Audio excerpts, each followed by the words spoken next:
1, 2, 3, works? Okay. Okay, ladies and gentlemen, welcome to KTH. I do apologize for this little delay.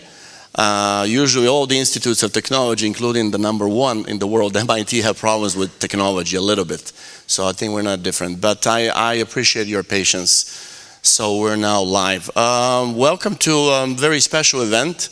As you know, tonight at the City Hall, we have the promotion, amongst other things, of our honorary doctors. And we also have installation of new professors, and of course, the former PhD students that become officially doctors of philosophy or doctors of technology. So within that, KTH promotes every year a number of distinguished academics from different fields, either from natural sciences, humanities, social sciences, or both. This year, and I can just say my name is Tigran Haas. I am the director of the Center for the Future of Places, which is placed in the School of Architecture and the Built Environment. And we have been the entity that has been behind the sort of one of the candidates' honorary doctors, and that is, of course, Professor Richard Florida.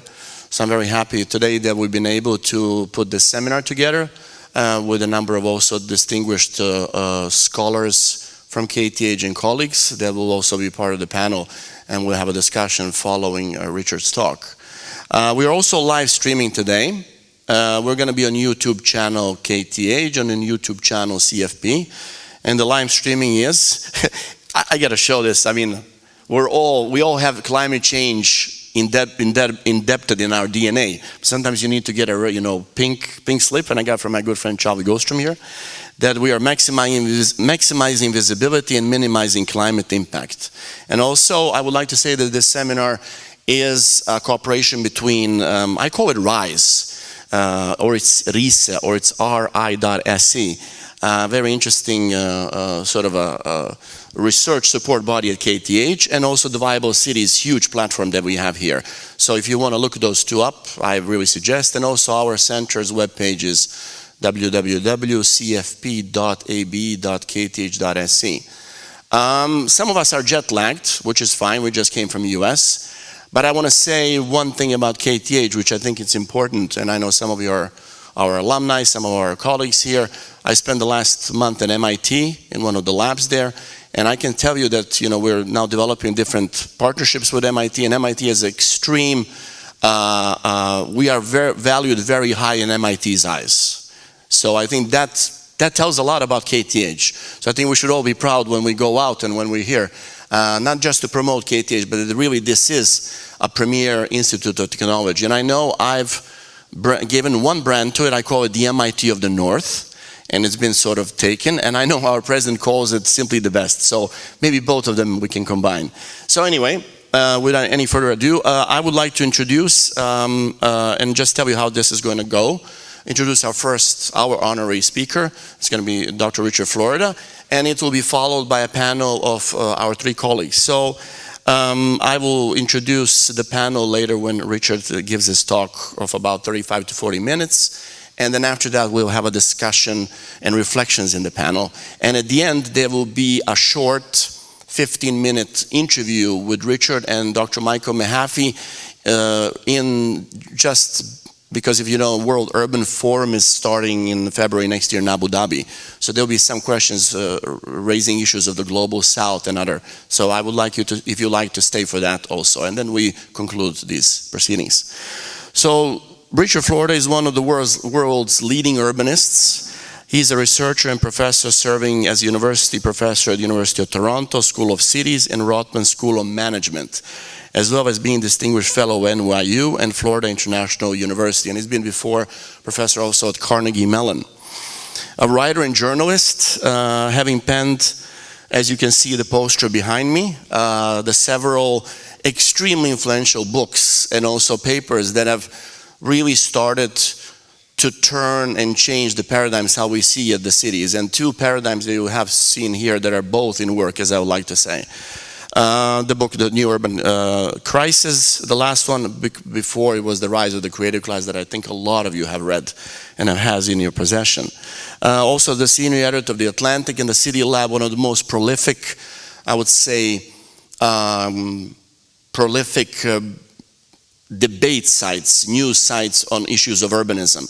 And really that has been stable for almost over a decade. He's also an entrepreneur and founder of the Creative Class Group that does some amazing work around the US. And of course, he's one of the most respected people, one of the senior advisors to so many mayors in the US, and even maybe future politicians on the highest level. But he's also a super guy. So I'm very happy to call him my friend and colleague, and we're really appreciative. And as I said, those of you that have followed throughout the years, KTH has really attracted the best of the best. So enough about KTH, right? But I draw the line there. So if you want to find more about Richard, you can also go onto the Creative Class webpage and also the University of Toronto. So with no further ado, I don't think I've forgotten anything. If there's any members of the Flat Earth Society still believe in climate change, you can continue believing that the Earth is flat, but that's fine. I will give the word to Richard for the honorary doctorate speech at our school and our university. Welcome, Richard.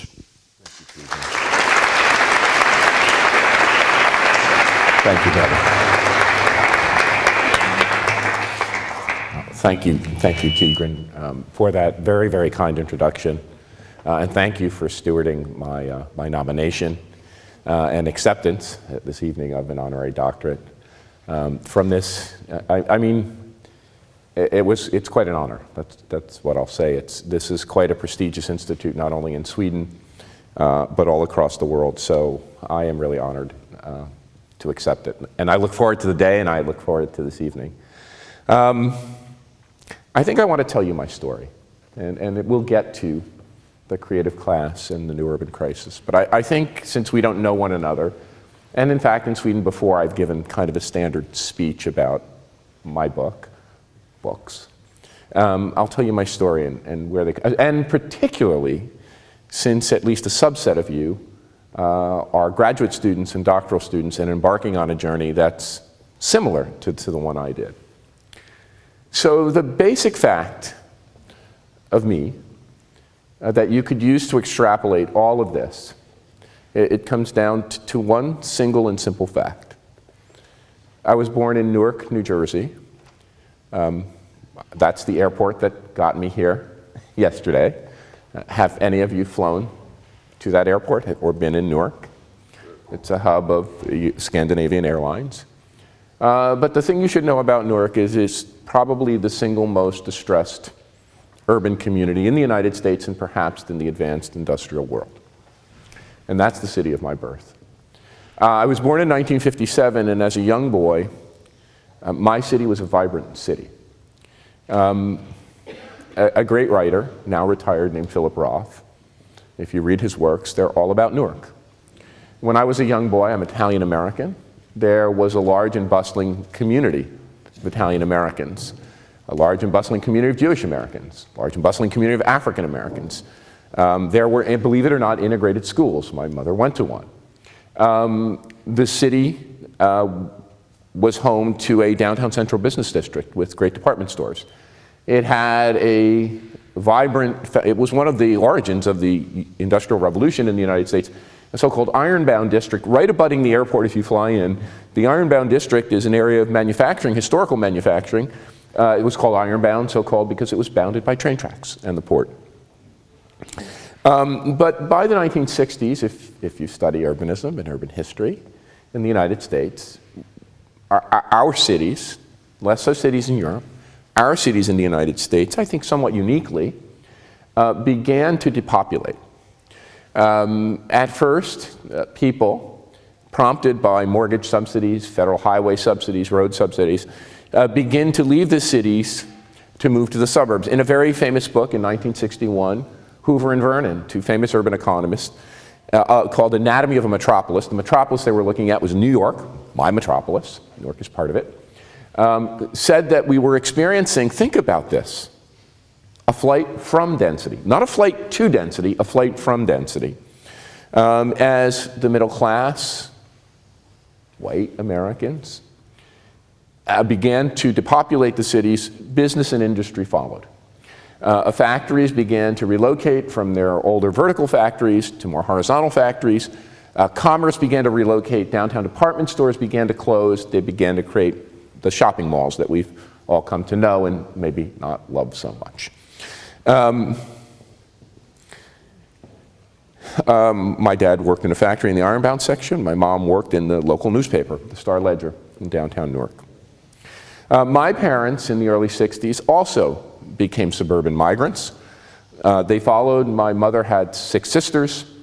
My mother followed her, she's the youngest of the girls, she followed her next youngest sister. They found a small town in New Jersey called North Arlington, and they're very close to Newark, 2 or 3 miles, and they moved there for a very basic reason. It had very good schools, we're Catholic, they had very good Catholic schools, a very hard discipline, and my parents and her sister wanted what was best for their kids, the so-called American dream of upward mobility. Well, we moved to this town, and I was a very precocious kid. My parents wanted me to succeed. I wasn't that interested in education, to be quite candid. As a child growing up in the 60s, the influences on me were things like the Beatles, the Rolling Stones, Eric Clapton, Jeff Beck, and Jimi Hendrix. I begged my parents to buy me a guitar. And for a guy who worked in a factory with a 7th grade education like my father, that was a heavy lift. My dad bought me a guitar and an amplifier. He brought my younger brother a drum kit, and we had bands. That's what I did with my life. That's what I was supposed to be. Anyway, my dad made a deal with me. The deal was, if I was going to play guitar, I was going to study music, not just learn by ear, and learn the music of my day. And in addition to that, taking guitar lessons, I was going to spend time in the library. That's why it's so appropriate here. In the library, going, even though my dad didn't have an education, wished he had an education, scanning the books and learning to read, and read literature. Well, one day, on a Saturday, my dad, because he was a factory worker, that was his day off, was taking me to my guitar lesson and to the Newark Library. My deal. And we were driving from North Arlington. If you don't know the drive, there's a very easy way, if you haven't seen it. If you open up the video of The Sopranos, any episode, that's the exact drive. That is going, Tony is going to my hometown, reverse it. When he goes over, that's the Pulaski Skyway, the Pizza Land Pizzeria, that is in my hometown. The Bada Bing Club is on the other end of my hometown. That was the drive into downtown Newark, and we heard bang, bang, bang. My dad, who had served in World War II, knew what we were hearing. I didn't. There were gunshots. And my dad said, Rich, pretty calmly, get down on the floor. They're shooting at us. And as we looked around, it became quite evident, and as we went home and looked at the news, that Newark had exploded into racial riots. As we exited the city and the police moved us out, you could see not only police vehicles, but military vehicles occupying my city. And you could see storefronts in the commercial districts on flame. Now, I was a 9 or 10-year-old kid at the time. It was 1967. I didn't say to my dad, you know, Dad, I want to become an urbanist and study urban planning. But something went off in my brain that day. That was the old urban crisis. That's what I was forged into. As a 10-year-old kid trying to make sense of the world, I was witnessing the old urban crisis of depopulation, deindustrialization, ethnic and racial and civic strife, civil disobedience, rioting. So I went on with my life. You know, I said, I'm going to be a rock and roll guitar player. I grew my hair down to my ass. You know, I had earrings. I had all sorts of jewelry. You know, I'm a contemporary. Bruce Springsteen's a little older. John Bon Jovi's about my age. They're pretty good, and they had good bands. And, you know, working class kid, I talk like this. How you doing? It's nice here to be. Hey, Tigran, it's good to see you, brother. You know, and then I swear to God, one day I got a Garden State scholarship to go to Rutgers, which had a great planning department, where I learned English as a second language. That was the thing that really happened in Rutgers. I learned how to speak English without this kind of accent. So I went to Rutgers. I got this Garden State scholarship, still thinking about whether I'm going to play music, what I'm going to do. Well, I'm Italian American, the first kid in my family to go to school. My parents said, you're going to be a doctor. And not a doctor of philosophy, you're going to be a medical doctor. And they said, well, you should take calculus and chemistry and physics and biology and pre-medical courses. And for the first time in my life, I got straight horrible grades. And I'd always gotten good grades. And I came home at the holiday time, and I knew I had to change something. And I asked my parents, I said, I want to change my major. And Mom and Dad didn't like this. They called a meeting. The meeting literally had about as many people as are in here in a little town in New Jersey. They called, remember, I have 7 aunts and uncles on both sides, so that's 14. When you multiply by spouses, that was 28 aunts and uncles and probably 50, 60 cousins, all crowded into our little house to tell me to buck up and go back to medical education. And I started to cry a little bit, and I said, no, I don't want to do that, and I had my answer. I said, I'm going to be a lawyer, and my mom liked that answer. She said, okay, that's fine, that's another good profession. And the next term, sophomore term, coming back after the holiday break, I took a portfolio of courses in the social sciences. I took a course in history, I took a course in political science, I took a course in economics. Those were all introduction. Geography, the geography course, they didn't have an introductory course being offered, but they had a course in urban geography. So I took that course. Now an 18-year-old kid, and the course was eye-opening. Of course, I was doing well in all these social science courses, but the professor, his name is Bob Lake. Bob is still very active. He runs the PhD program at Rutgers. And Bob Lake said to us, I see you have this notebook. He gave us a notebook like yours, and he gave us a set of instructions. And the instructions were to take the Amtrak train from New Brunswick, New Jersey, which was on the commuter line, not far, 20 miles from New York City, take the train into Manhattan, get off at Penn Station, take the notebook, he put in it a little guided tour, and go and chronicle what we saw. Well, this is 1976 in New York City, the golden age, right, that we all read about. It was filled with hippies and beatniks and professors with berets and artists. When I was walking from Penn Station down through Chelsea in the meatpacking district, which still was a meatpacking district, and there were factories in Tribeca, and artists were squatting in the factories, and the factory people were bitching at the artists, and Greenwich Village had all this energy in the early punk movement, and you saw people with this spiked hair, and you're like, oh, this isn't Newark. It's literally 6 miles away. There was some kind of thing happening there that I had thought of a city as decline and desperation and despair and dysfunction. Now I filed that all away. I wrote this dissertation. If any of you want to do an exercise in really brutalizing your mind, you should read it. It was this horribly turgid, neo-Marxist, I remember my mother saying, like, what? She tried to read it, she was like, what is this mumbo jumbo? Like, you're not even making sense, and I can't get your point. It was this analysis of the old urban crisis filled with jargon. And off I went. I became a professor at Ohio State, and in 1987, moved to Pittsburgh, Pennsylvania. So the first formative thing that was me was Newark and New York, forging me in the old urban crisis, giving me a love for cities. And in my mind, and I think in the mind of most people working in the field, cities were really places of dysfunction, particularly in the United States, dysfunction and despair. Centers of concentrated poverty. When I was graduating high school, New York City went bankrupt. President Ford at the time said to New York City, go drop dead. A famous headline in the New York papers, go drop dead, we're not going to bail you out, you're on your own. Bankruptcy. And so cities were places of dysfunction, of despair, and now that shaped my worldview. I end up in Pittsburgh, and Pittsburgh at the time is my second life lesson.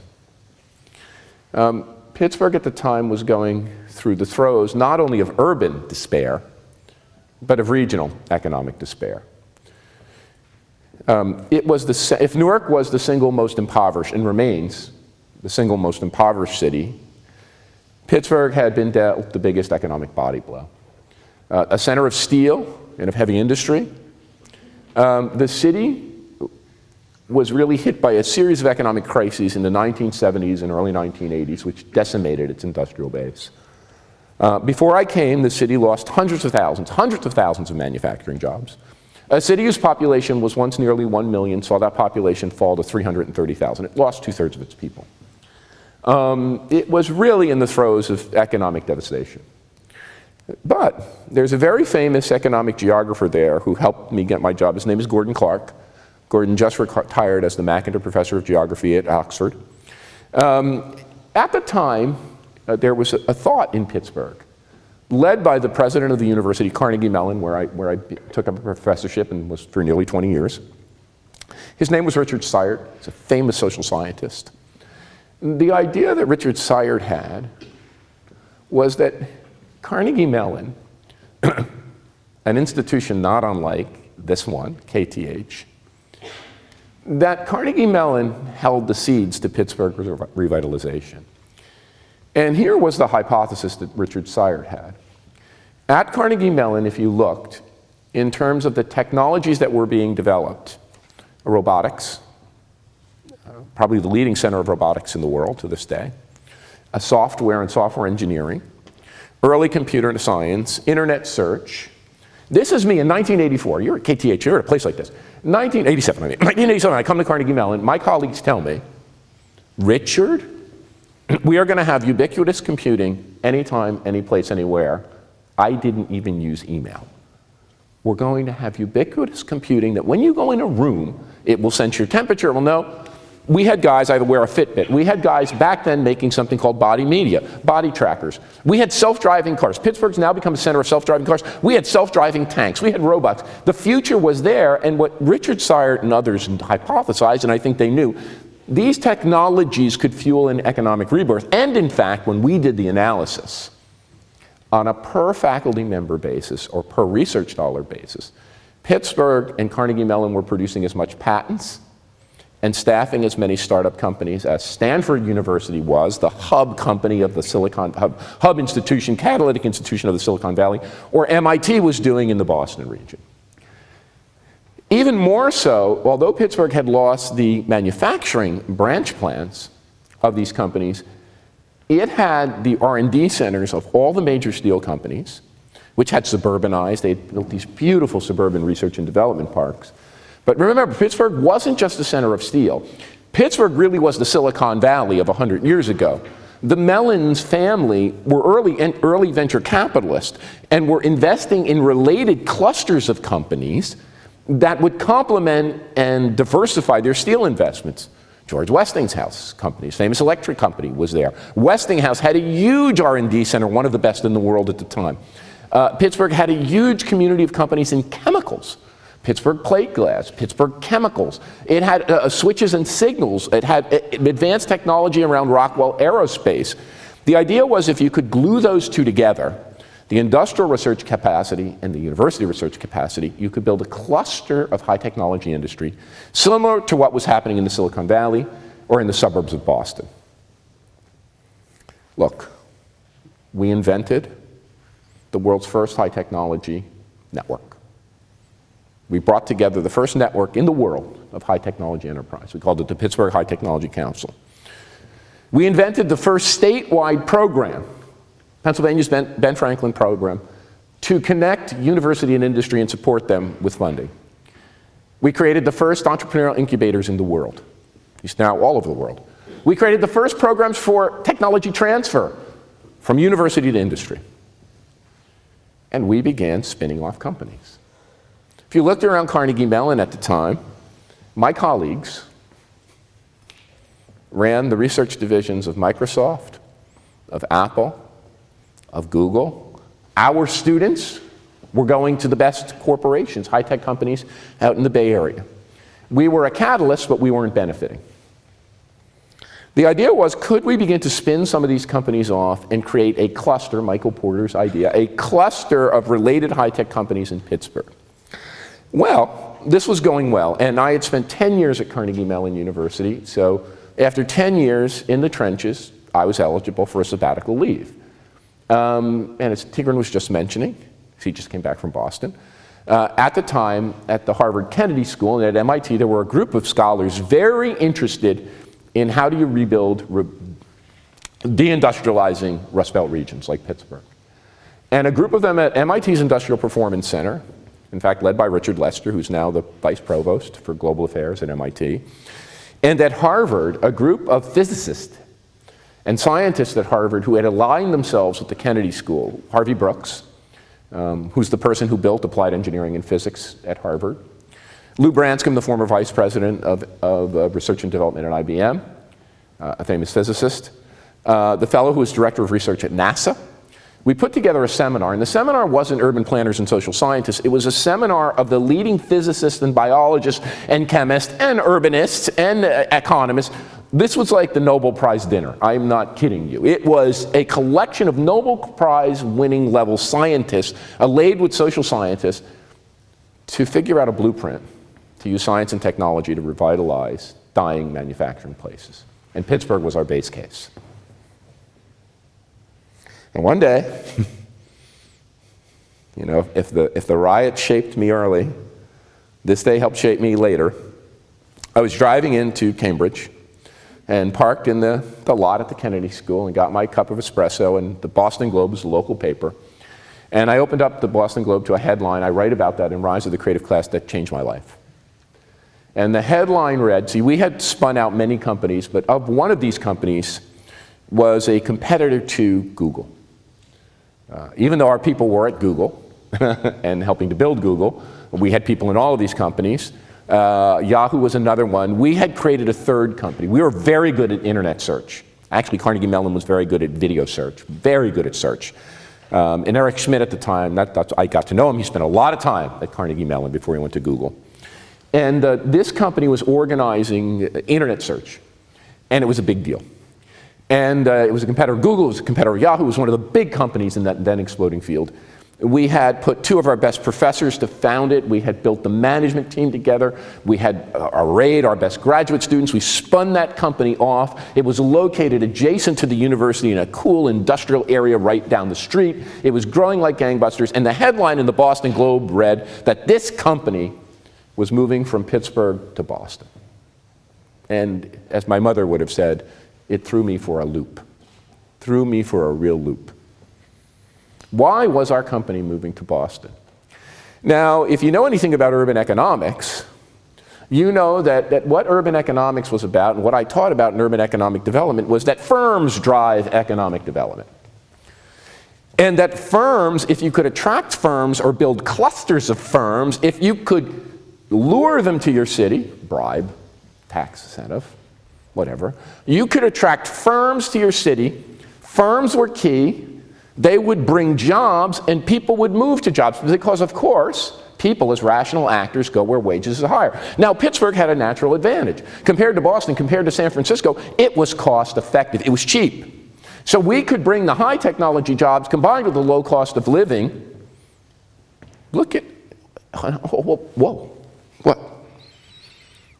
Why was the company moving from Pittsburgh to Boston? Boston had higher cost of labor. It had higher cost of business. It had higher cost of office space. It had higher cost of housing. It had higher taxes. The whole equation was effed up. Sorry, almost slipped. Backward. And I couldn't figure it out. I'm like, what in the hell is happening to my town? So I went on an investigative exploration. I called the people at the company, called people at Carnegie Mellon, got my best students to form a research team around this. And when we dug into this, the reason the company was moving, they got no incentives for Boston, they got no financial assistance, they got no tax break. They were willing to pay much higher costs. The reason they were moving to Boston was one reason.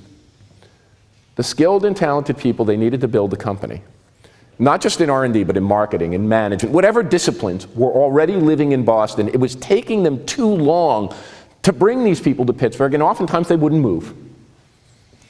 So here's the thing that went off in my head, the big aha. That maybe firms weren't the only unit of analysis that matters to the economic development of places. Maybe there was a secondary factor, us. Maybe, I said to myself, human location decisions matter as much, or maybe more. I didn't know. I posed the question, how much does human location decision making, how much does your location decision making affect regional growth and development? And I scanned the literature. Do you know how many papers were written on that? And I had a colleague at Carnegie Mellon named Herb Simon, probably the greatest 20th century scientist, an early Nobel Prize winner in economics. Also made fundamental advances in philosophy, helped invent one of the three peoples who invented artificial intelligence, modern philosophy, linguistic philosophy.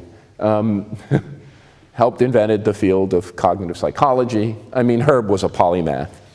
Herb said, Richard, when you find a research question that no one else has asked, that sits at the nexus of several disciplines, go for that. It's likely to pay off. Don't just chase the research. He said, if you find one, if you're lucky enough to find one, he said, I was lucky enough I found several, because he's Herb. But if you find one, go for it. And I went and met with him. He said, just go for this. So I began, and the way I began is when I went back to Carnegie Mellon, I had a group of students just like you, and I said to the students, how many of you, when you graduate this great institution, there were engineering students, we had a program in engineering and public policy, there were business students, there were public policy students, urban-oriented students, how many of you plan to stay in Pittsburgh? And like one hand went up. And I said, why? And they said, what if you got a job with one? Oh, no, we get jobs in Pittsburgh all the time. What do you mean? And they pay well. Well, wouldn't you stay here?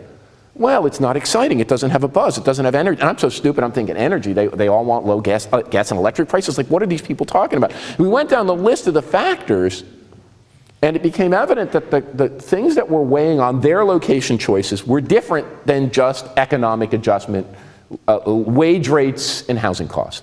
There were a whole set of what our dear friend Ed Glazer would call non-market factors, what economists have now, later in the game, come to call amenities.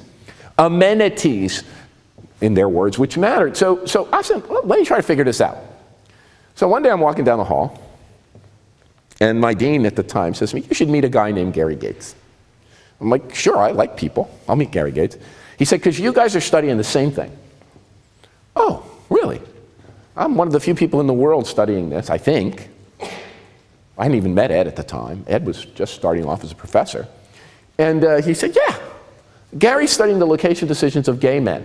Like, what are you from the freaking moon? What does this have to do with what I'm doing? So he said, just meet Gary. So I go meet Gary, and Gary's great. He's a lapsed seminarian. He's dropped out of the priesthood. He's a fantastic guy. He's got a great sense of humor, because when you work on, and the reason he was studying the location decisions of gay men, because he was trying to get a handle on the propagation of AIDS. And we didn't have statistics on where gay men were located. So he had invented something called the Gay Index, which he created an algorithm which could look at census data and derive, although this question wasn't asked, where gay male households are. And what the hypothesis he had come up with is that gay male households were strongly concentrated in certain cities and metro areas with a high level of amenity.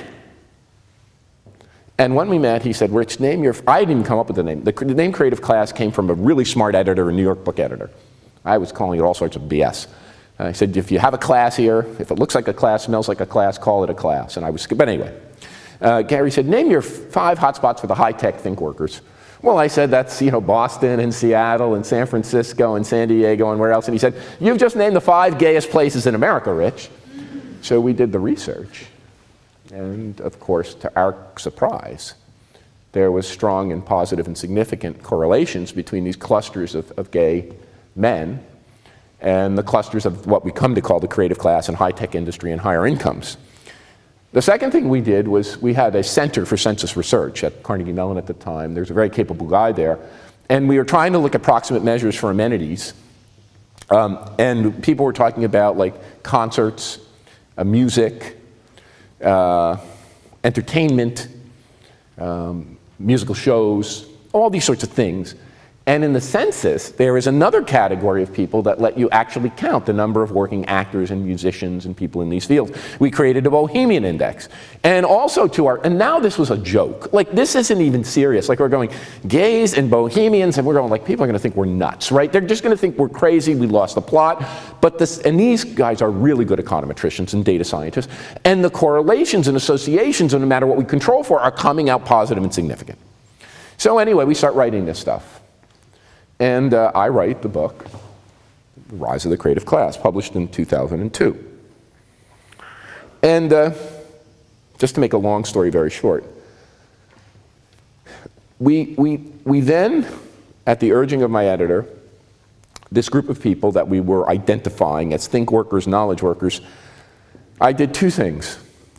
I did a historical analysis and a cross-section. And we did a historical analysis going back about 200 years in the United States, sending kids, graduate students, to the library to hand code the census data by occupation. In the United States, we identify work. And to be quite blunt, I was very dissatisfied with educationally based measures. The truth is that I am trained as a neo-Marxist. And in my youth, I spent a lot of time reading Marx, like it or not. When Marx talked about classes, he didn't talk about indicators like income levels or educational status. He talked about your relationship to the means of production. So I had a simple-minded idea that you could root people's class base. My dad was in the working class. He was a blue-collar worker. He was part of the proletariat. You could think about this new class structure by looking at occupations. In the United States, we have data on more than 800 of them. So as we began to parse these occupations into farming-based occupations and physically-based manufacturing locations, the working class, what came out is there were a series of knowledge-based occupations.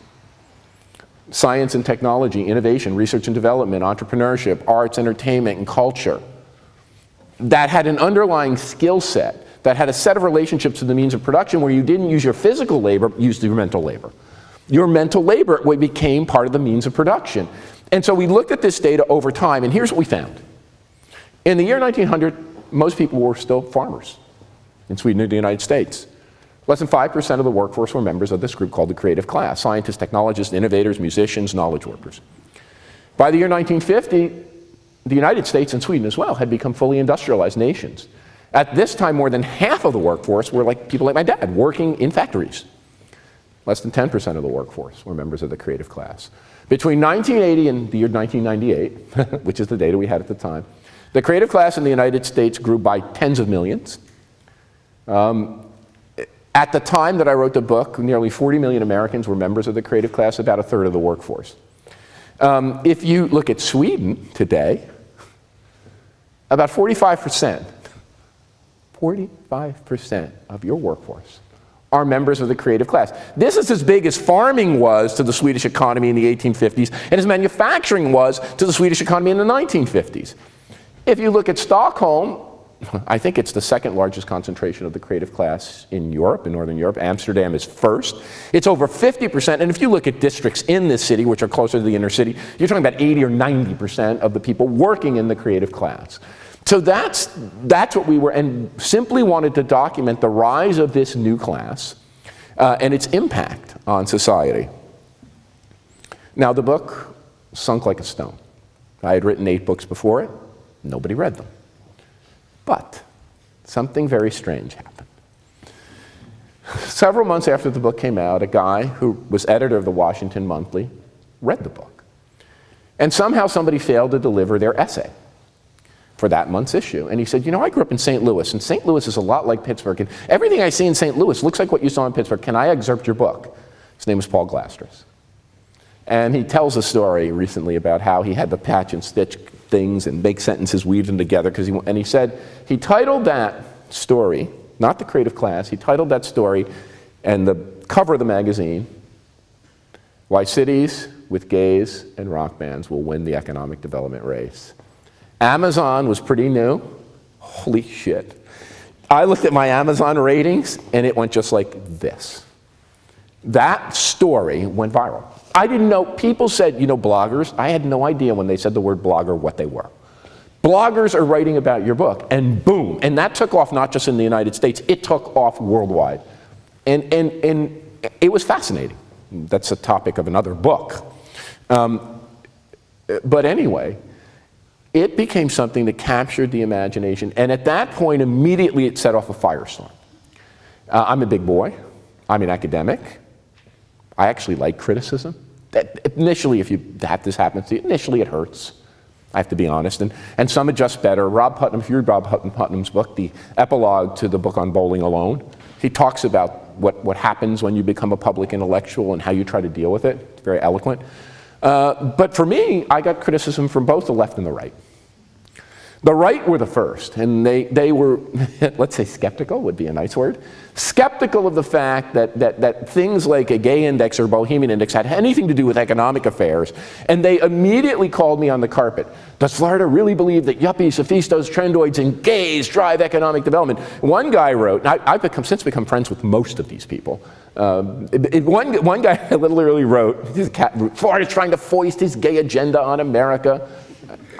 unfortunately heterosexual, but that's neither here nor there. The sisters of Our Lady of St. Joseph, who taught me, would be rolling over their grave. He's trying to undermine Judeo-Christian civilization as we know it. From the left, of course, came a different criticism in two waves. The first criticism was he's nuts and he's all wrong. The creative class isn't a class. That was the first one. The working class is the class. Florida has lost its marbles. Look, these engineers and scientists and business people and media people and artists, they're all different. They wouldn't put them in a class. Maybe they're part of the working class. No, they're not. The minds are the means of production. Marx would have seen it. In fact, if you go back to the Grundrisse, Marx sees it and shows that there will be a different class, he argues, where science and knowledge will become the means of production. But no, they don't fit. They fall out. They're contradictory. And that was the first one. And when the economic crisis comes, they will all go back to putting on suits and ties and living in suburbia. This urban bullshit that Florida is talking about is nuts. This will not happen. We're a suburban nation. It's distributed, industrially driven. And then, as the urban revitalization started to accelerate in the United States, there was a second wave of criticism. Florida's creative class is the architect of gentrification. Complete flip-flop. Now, Florida's creative class, and he has written the playbook. I wish I had a copy of the book. Here is the playbook that he's written for developers to gentrify our city. I'm like, what the fuck? I'm simply trying to analyze what's happening in society. I'm not trying to, I have no relationship to it. And there's a great social scientist at Harvard named Daniel Moynihan. My father, in bringing me to that library, I read this as a kid. He wrote a book called Maximum Feasible Misunderstanding.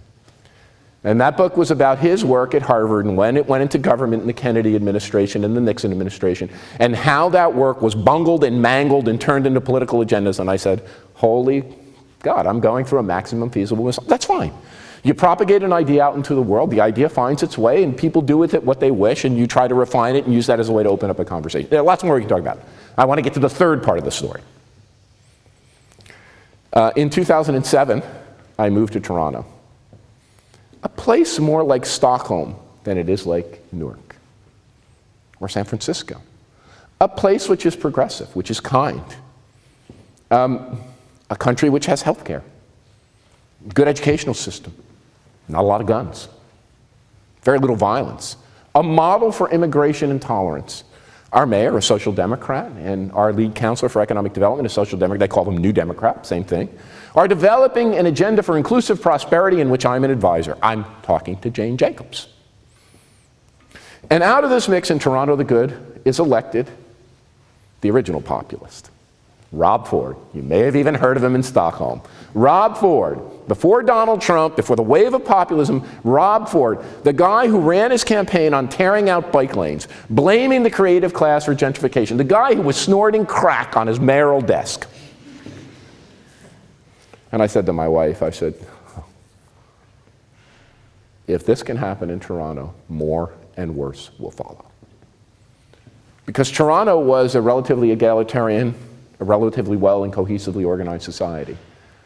You could see the rage building, you could see the anger building, you could see the division in our society.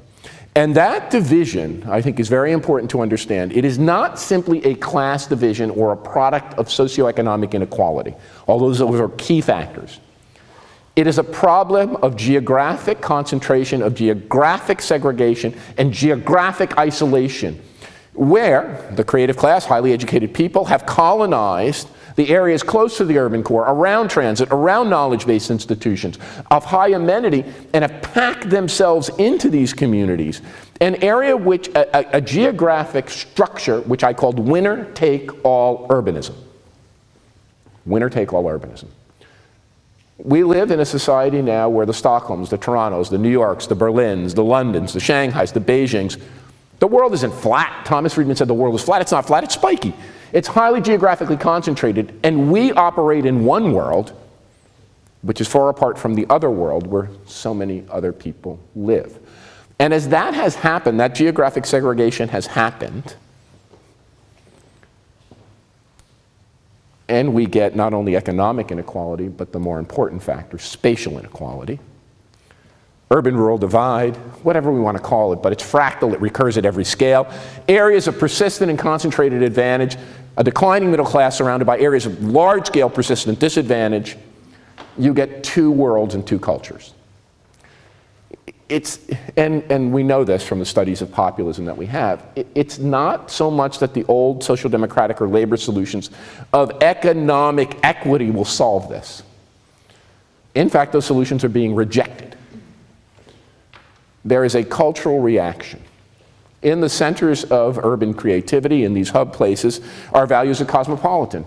We believe that our climate future is important to address. We believe that gay rights and women's rights are something that are critical. We believe in a good society that invests in public goods. Out in other parts of the world, those are the things people resent. They are wedded to a more traditional kind of society. They believe in family values. And you can see this propagating. It wasn't just an economic conflict, it was a geographically mediated conflict over values. So that's what the new urban crisis was all about. How do we begin to address this in a new and more potent way? One of the big things, and I could talk a long time about the new urban crisis, but one of the biggest things that really struck me in writing that book is that I grew up in a working class family that was middle class. And when we looked at the data are a little less egregious for Sweden, but they're similar for the United States and Canada. When we looked at the data, about 3/4 of Americans were not only middle class in the 1970s when I was growing up, about 3/4 of Americans lived in middle class neighborhoods, which were the propellant for me to achieve upward mobility. In fact, if you read Raj Chetty's work, my parents moved from Newark, an area with one of the lowest levels of economic mobility, to North Arlington. It's in southern Bergen County. It's the most working class and lowest income community. But Bergen County, adjacent to Newark, has one of the highest levels of socioeconomic mobility. I was lucky. Got a Garden State scholarship. But that middle class neighborhood propelled me on a trajectory of upward mobility. Today, in the United States, less than 1/3 of Americans live in a middle class neighborhood. In 205 of 229 metros that the Pew Foundation studied, the middle class has declined dramatically. If the old urban crisis was about the movement of the middle class from the city to the suburbs, the new urban crisis at bottom is about winner-take-all urbanism, a small group of winners among cities and a small group of winning neighborhoods within cities, spatial inequality that's fractal, that recurs at every scale. But it's about the annihilation and evisceration of the middle class and middle class neighborhoods. And what we have, and I think you'd see it here in Sweden just as much, is very, very small spaces within cities of concentrated advantage, surrounded by much larger spans of concentrated disadvantage. And as you move away from the winner cities, more and larger areas of concentrated disadvantage. Anyway, I've told you my story. I've told you my story of 3 cities, of Newark, of Pittsburgh, and Toronto. Well, I'm a professor, which means I come from the Fidel Castro School of Public Speaking, and you know that means I could keep you here in this lovely room all day. But I think with that, we're at time or more, and it's time for us to have a conversation with the panel. Thanks for your patience and listening to me. I look forward to this conversation. Good, thank you so much. Thank you, Peter. You can actually sit here. Which one?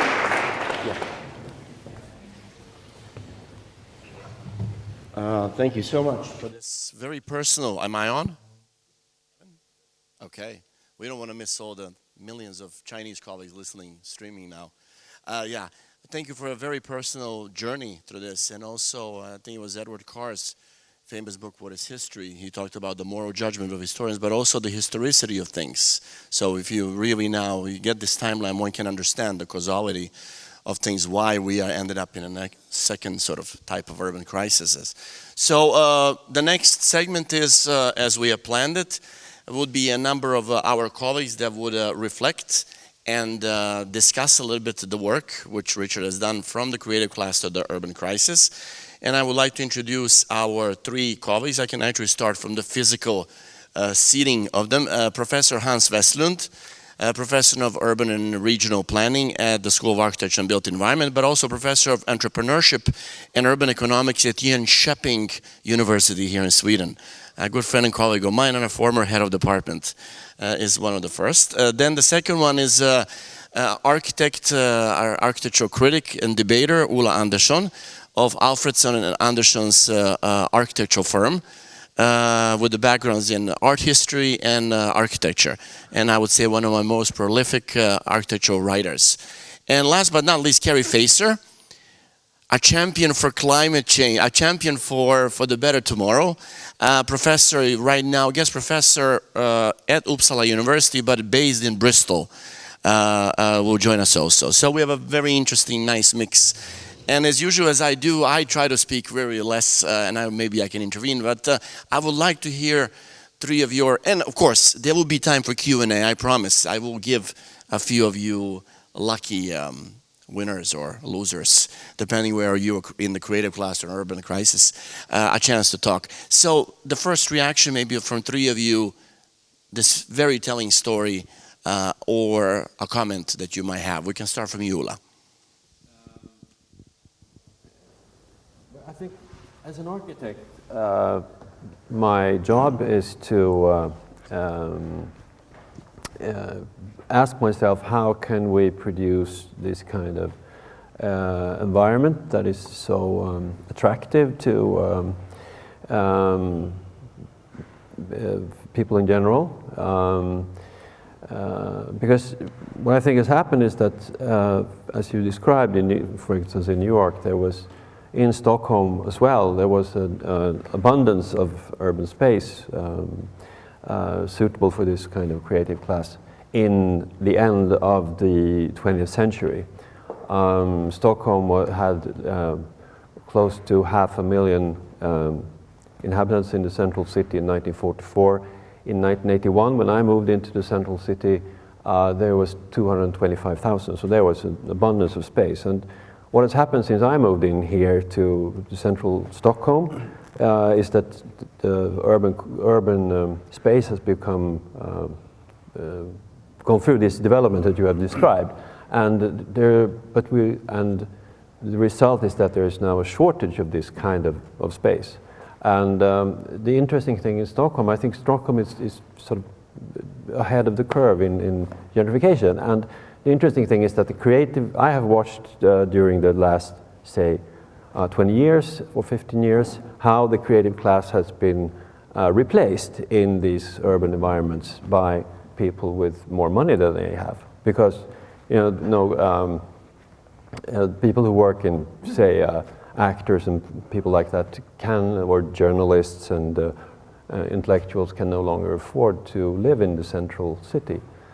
And the reason for this is, of course, economical. They can't afford it. And to me, that seems like a question of supply and demand, that there's a very high demand for this kind of environment, and the supply is fixed because we haven't been able to produce this kind of spaces anew. We're stuck with the ones we had in 1945, and I think that's a big question. That can we today, with in our society, produce this kind of urban environment, and what would it take to do that? And the most important question is perhaps what happens if we don't, if this development will continue. Thank you, and you can reflect right away. Quickly, and then others can jump in. 100% accurate, and it's a case of Stockholm that tracks what my own writing in the New Urban Crisis at a more macro level. If people ask me what I got wrong, I say kind of what you said. I completely underpredicted the fact that there would be such an attractiveness to this movement back to the city. I thought it would be very slow. Maybe a little bit more, but what's happened in a Pittsburgh or in a Milwaukee or in a Detroit or in a second city in the United States where we see a similar dynamic, never mind New York and London and Paris. So I think, and I was actually criticized for believing that it would happen in the first place. People thought I was nuts, mostly heretical, for thinking people would move back to these declining urban spaces. In that sense, one point I want to emphasize is that in contrast to the old urban crisis was a crisis of economic dysfunction and failure, the new urban crisis is a crisis of these cities' success. And that has to be acknowledged. It is a crisis of the incredible ability of these cities to attract affluent people. Of course, you said something which you said something that my economist friends agree with, but don't fully understand as you do as an architectural historian and critic. Most of my economist friends who are on the other side of this issue, including my dear friend Ed Glazer, who I admire greatly, if you had asked them back when I wrote Rise of the Creative Class, they would have said, in fact, Ed invented, I think, I called it 3 T's, technology, talent, and tolerance. He called it the 3 S's, sun, skills, and sprawl. He said that people would continue to move to suburbia where there was better housing and it was cheaper. Now, these same economists have understood that what you said had happened, accelerated urban revitalization, which happens after 2000 and particularly after 2010, the evidence we have. And now they're calling for tremendous increase in density in the urban center by restricting land use restrictions and building codes.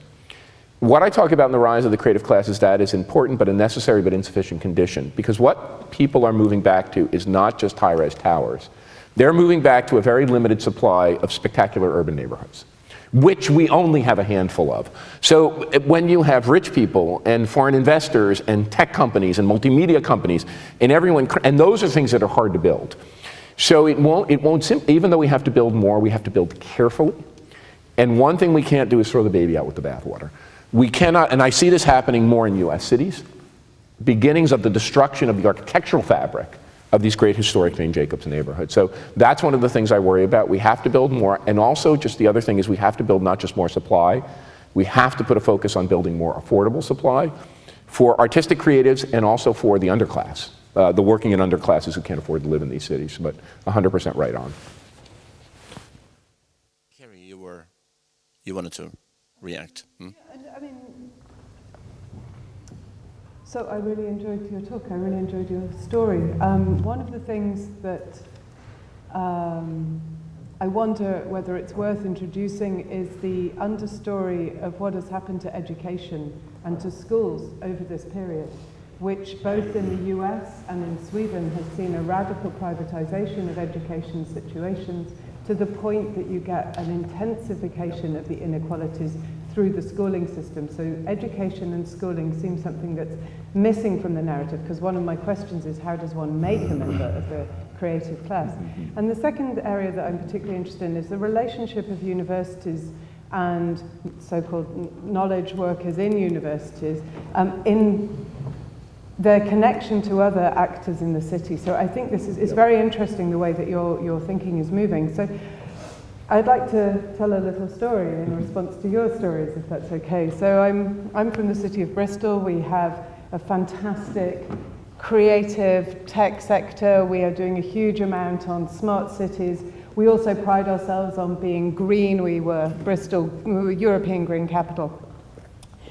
And what happens, and this is an example that happens frequently, is that the tech entrepreneurs in the universities have brilliant ideas of fixing the climate problem, and they go out to the low-income communities, often the communities where people of color live, often the communities where there is less wealth. And they come bringing news of the technological innovation that is going to fix their problems. And the people in those communities will turn around and say, hang on, who are you? Why are you coming here to tell us how to live? I have seen what you spend your money on. I know what you're looking for is something novel and new. So there are computer scientists, for example, who will instrument low-income people's houses in order to get them to reduce their energy usage in a way that they will not allow their own houses to be instrumented. The low-income communities say the things that I'm worried about is the lack of public transport, is the fact that my house is damp and wet and cold, and therefore I have to use a lot of energy to fix it. So the problems that go to the heart of many of the issues around how to create sustainable cities, because I'm interested in how we create good cities and sustainable cities and fair cities, are problems that are often not exciting to the creative class. They're not exciting because they might be a bit boring, they might be a bit about maintenance, they might be a bit about repair. So my question is given this community, and I mean, I've spent a lot of time working with designers and creatives, and I love it, and it's a fun place to be. But my question is maybe some of the things that we need to create viable cities that are going to be able to survive in the next 20, 30 years as we start looking at significant impacts from climate change are not going to be about searching for novelty. They're going to be about figuring out how we care for people, how we repair things. So how do we get these creatives, if you like, to engage in something more than the search for novelty and to search for a good life and a good society and to figure out how we use those skills to creating a better world, not just a cool world. 100% agree. 100% agree. First of all, a big part of that starts here.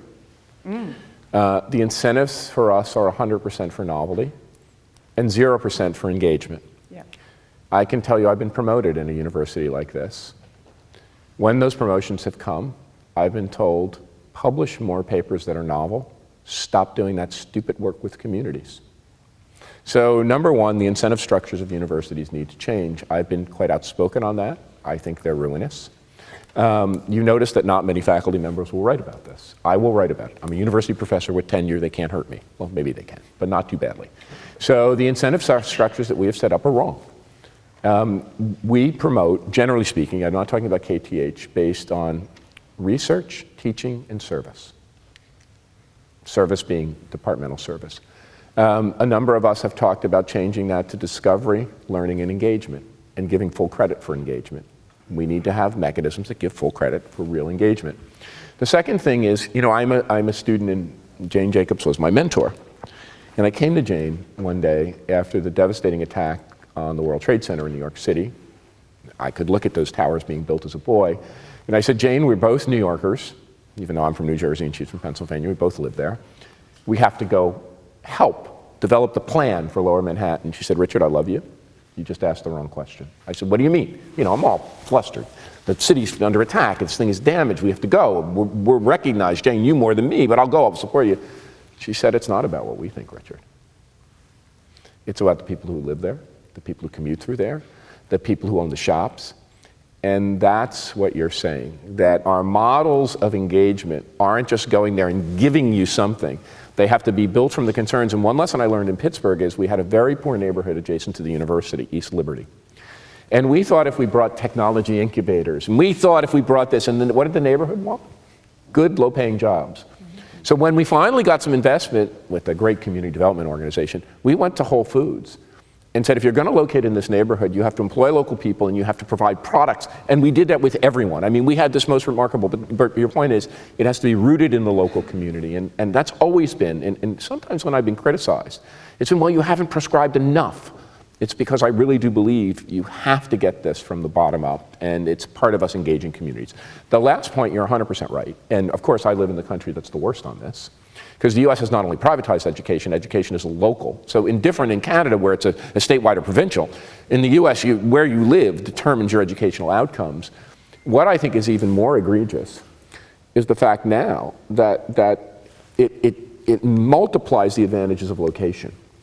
If you locate in a place, and we see this, you know, the competition to be in the right school district or to have your kids, if you can find the right location, you give your kids, and not only are you married to a spouse that multiplies your advantages sorted of mating, your locational advantage magnifies, and then I think not only it's post-school, most, you were saying, young people can't afford to live in these neighborhoods, they need parents who can help them. When I asked my students at the University of Toronto, I said, who of you gets to live in these kinds of neighborhoods? Well, they said, that's easy, Rich, those of us who have the bank of mom and dad. So now you have compounded advantages which are highly spatial and localized. From where you're born to where you're educated to who your parents are, then how they can afford to put you in the right university, in the right location for your career maximization. So yeah, I think we're in a situation where locational advantage compounds. And can I also add one thing to that, which is that we are still selling the idea that all of that conveyor belt is driven by the idea that if you get out of university, you are then secure. And I think we're now at a position where increasingly people are realizing that you get out of university with a degree, it is not going to guarantee your long-term security, your long-term well-being, because the economic competition and precarity is so high. And at the same time, if we think about the young people that we're dealing with today, they are asking questions, how all of this helps us deal with the issue of climate change. So all of this issue is we are material, we are embedded, we use energy, And if we think about the digital landscape, mining 1 Bitcoin costs you 60 barrels of oil. Training 1 piece of machine learning costs the equivalent of 5 lifetimes of a car. So any long-term strategy that is premised on technological innovation and on universities is not only selling something to kids that is not going to deliver on their security, but it's also going to negatively impact on the climate crisis. So 2 quick things, and then we'll hear. So the first one is that, well, 3 things. I have little kids, 2 and 4. Had kids late in life. I front-loaded my career too much. What I say to my wife is, and I want you to hear this from my heart, this is how worried I am. We have to take care of these kids. Like, we have to set up some kind of fund for their life. Like, I'm not kidding. I'm so worried about precarity, even though they have every advantage in the world, that they are not going to be able to find a way. And these are some of the most, right? I mean, I'm a professor. I'm here in Sweden. I'm getting an honorary degree from, if I'm worried about my kids, that has to be terrifying for someone who's not in my position of advantage. So I think it's a terrifying prospect. And the kids who have family support can find things to do that are interesting and engaging. And if they don't, boy, oh boy, it's a tough go. That's number 1. Number 2, it goes to you. So I work with your colleague, Charlotta Mellender. And so I know a little bit about, and we've been working on this urban-rural divide now a lot together. And one of the ways out, I think, is that we can't keep packing people into the Stockholms, to the New Yorks, the San Franciscos. We have a whole bunch of people like places like Pittsburgh, the industrial centers of England, great communities in Sweden, which are being rebuilt. And many of them are becoming quite attractive. I'm traveling to many of these small places. I can say if the inflection point I was tracking when I started to write Rise of the Creative Class was the movement towards the empty spaces of the Stockholms and New Yorks and San Franciscos and Londons, I can now see the tipping point where people are saying, to hell with this. So I think one way to make the world better is to take all of these magnificent places and begin to say, you can make a life, you can afford to make a life, you can get cheaper space, you can engage with the community, and I have many examples of that. And the final thing, going back to knowledge institutions, I mentioned the incentives. One of the things I'm doing in this part of my career is working with knowledge institutions all across the world to be better community citizens. And I'll give you this one example. When I took my visiting professorship at NYU, I get affordable housing. I get an affordable apartment, and every tenure stream professor at NYU or Columbia or Harvard or Stanford gets affordable housing. Well, do you know what the service workers at NYU or Harvard get? You know, the people who clean the toilets, serve the food, take care of those apartments. They get a minimum wage and a long commute. So now, for the first time in the United States, this is actually working. Both our medical centers and educational, eds and meds, are now saying we have to be actors on the front line of affordable housing and on higher pay. So our institutions, not only governmental institutions, but institutions like this, have a stake in this and have to help. Wonderful, thank you. As usually Hans and I talk about, am I on, Kevin? Yeah, moving from micro to macro, and this is one of the issues, micro, meso, macro. So maybe you're somewhere there now. Do you want to lift it up? Yeah, I think so. Well, but first of all, thank you for a very, very interesting, personal, but also engaged introduction. When I read your book, I came to think of a number of issues that can be discussed back and forth. You touched upon several of them, but I will say a little about it. First, this about urban crisis. Yeah, you say it's a new urban crisis now, and it is. I agree with that. But still, we have lots of cities in the world still struggling with the old urban crisis, the suburbanization, the deindustrialization, and so on. So, well, your own hometown, I guess, Newark, Detroit is an infamous example. We have lots of these also in Europe, in particular in Eastern Europe. So I would like to then stress what I call the knowledge economy, which is, in fact, what is producing the creative class then, which is a change, a transformation of society of the same amount as the industrialization did. 100, 150 years ago. We have a new class of new rich, and we have lots of new poor people. If we look at what industrialization created, we should still be very grateful that so much hasn't happened yet with the knowledge economy. Industrialization created 2 world wars, communism, Nazism, and fascism.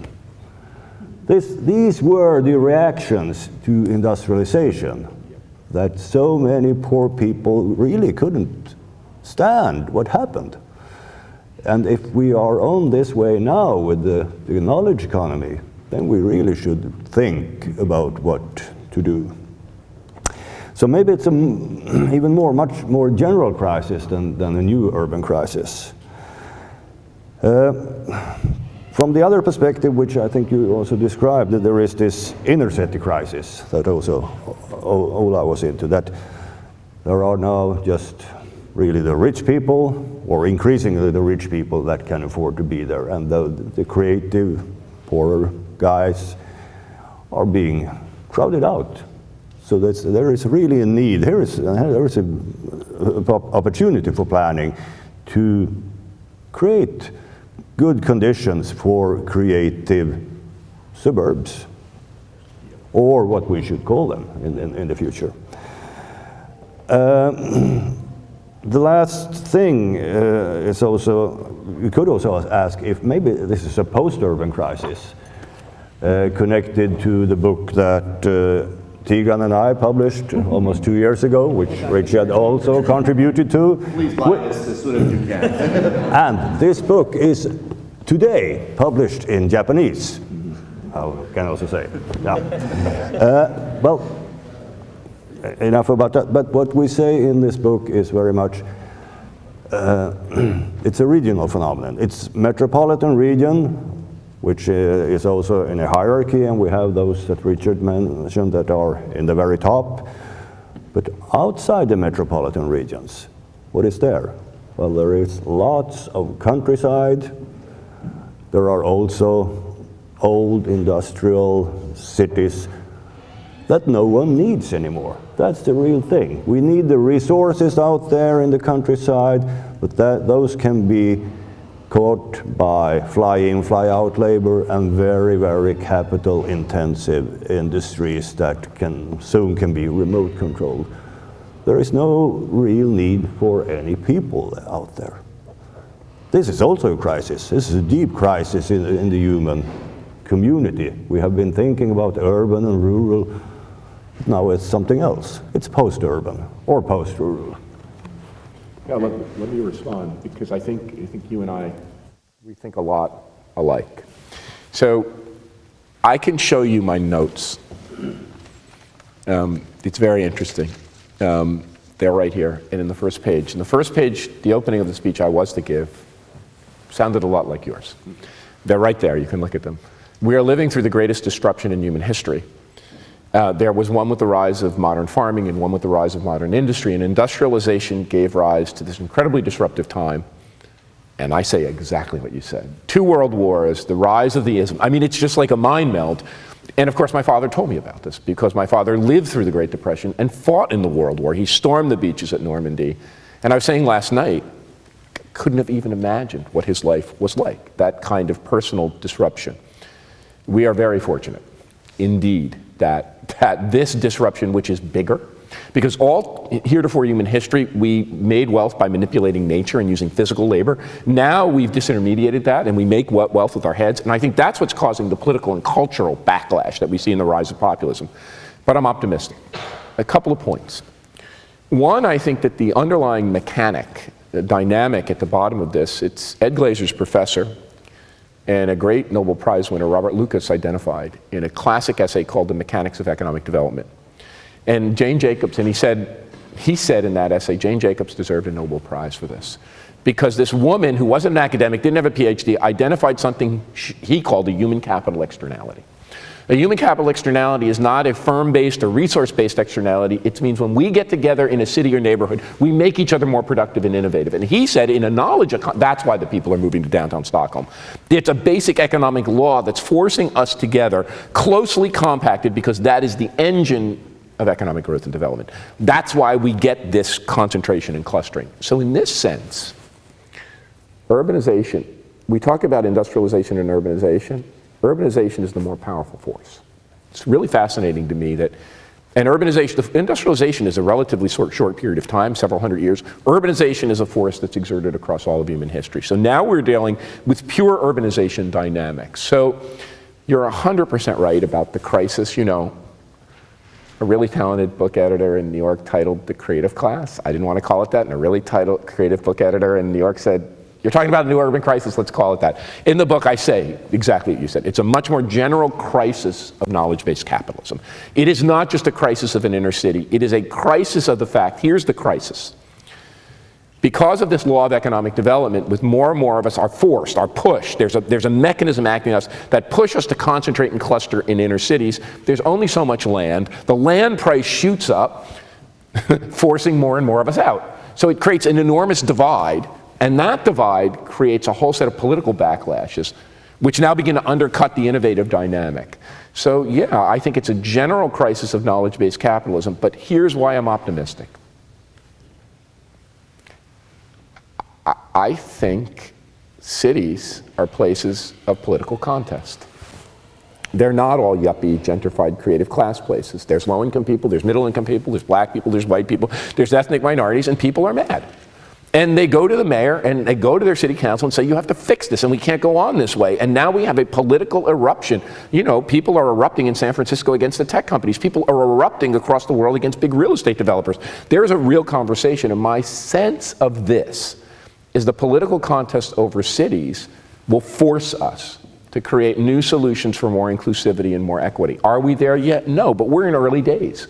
We're at the beginnings, the equivalent beginnings of the Industrial Revolution, but it heartens me that we've thus far been able to avoid mass-scale global conflict, and that we've been able to have a political conversation. Is it resolved? No. And I think the bigger questions then ultimately revolve around sustainability and climate and things that I'm not a great expert in. But I tend to be optimistic that we can come through this. If we could come through the Industrial Revolution, we probably can come through this. Carrie? The obligation of my job title, which is Professor of Climate Change Leadership, is to point out that if we think this is disruptive, we haven't seen anything yet. Yep. We are in a situation where at best, at the moment, we are aiming for 2 degrees. And 2 degrees is 45% species loss. It means Southern Europe doesn't look great. That's our best scenario. So at the moment, what we're looking for is planning for 4 degrees. What does it mean to plan for 4 degrees heat? This is radical disruption that we're going to have to be facing, not just in other places, here and relatively soon. So I want to suggest that bringing into this conversation, we need to bring the planet, we need to bring nature, we need to bring the physical forces that we're dealing with. And we need to think creatively. We need to figure out how, for example, we combine these questions of how we engage with the rural areas, how we bring creativity to those places, but also how we recognize the creativity and the ability to work with the land and materials that already exist in those places, so that we're not seeing them just as a deficit, but as people who can also teach us how to live. Because frankly, a lot of us in the creative class are going to be stuffed if we're relying on our skills. We have to build much. I would love to see a collaboration between KTH and SLU, so the technical university and the agricultural university. How do we think these things together? So really we cannot begin to say that what we're dealing with is a radical disruption in terms of the knowledge economy. That is a continuation, if you like, of existing processes. If we take what is happening in terms of climate change seriously, we are seeing a much bigger fundamental change, and it changes our sense of who we're working with, who we're collaborating with. We will be collaborating with carbon atoms, with trees, with rivers. What does that mean for how we work and how we live? And we're going to have to figure that out. So I'm not an expert on this. I because the problem is so important. I'm glad to know you and others like you. But I had a great friend, his name is Ben Barber. Ben unfortunately died. He had the same editor as me, so a great titled book. My editor titled it, If Mayors Rule the World, was his first book. The second book, which is much less read, was called Cool Cities. He wrote it right before his death. And it's not about cool cities like with cool bars. Yeah. It's about climate. Yeah. And I don't know the science, and I don't know what you or Ben knows, but what he said at the end of that book, this is a guy who's a political theorist and a leading political theorist. He's not a climate change expert. He's not a cities expert. But what he came to the conclusion was this, and I think this is the bridge between our work, yeah. That one of the legacies of the industrial age are these national level industries, these national level political parties, and these horrifically powerful nation states. Now, he didn't anticipate Donald Trump, but who in their right mind would have designed a system that is so top down that one complete lunatic could capture it and wreak havoc? Why wouldn't you design a more robust, decentralized, the most best managed companies, decentralized decision making, Japanese manufacturing, put factory worker decision making in the hands of the workers? One of the things he talks about is the need to radically devolve power. And if you look at the mayors, I'm not saying they're perfect, but in my country, the mayors have provided literally the only leadership on climate. So Ben's point was, if we begin to devolve power away from these horrifically overly powerful institutions called nation states, and slowly, and you've actually led in the UK, you've done a little better than most other places. It's not perfect. But if you could bring power down, and real power, revenue power, you would give people more ability to tailor solutions to their own, and you would build a more resilient. So I think the one mechanism we could work on together is, and the one thing I've been unable to do, is how do we begin to shift power away from the nation state and give it to local communities to begin to address the problems they face?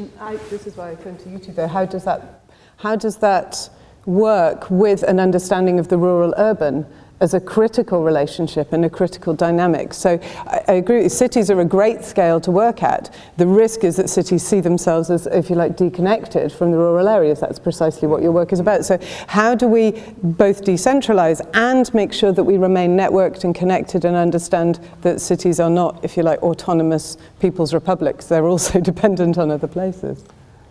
So let me just say one thing, and then I think that here's where the creative class needs some education. That the creative class are the ones, I say this in the 2002 edition, and I just wrote that they named it a classic of social science, so I wrote another forward. The creative class must grow up. Yeah. That's what I said, in that we must not only try to make our places and our communities, we are the advantage class, stop the bullshit, grow up and realize that you need to build partners and help lead across society. Now, I think that there's several kinds of rural areas. And one of the things I'm working on is this. I'm actually doing research on this, how to recategorize urban, suburban, and rural into different kinds of places, because the categories are clunky. There are a small group of rural places that are doing quite well.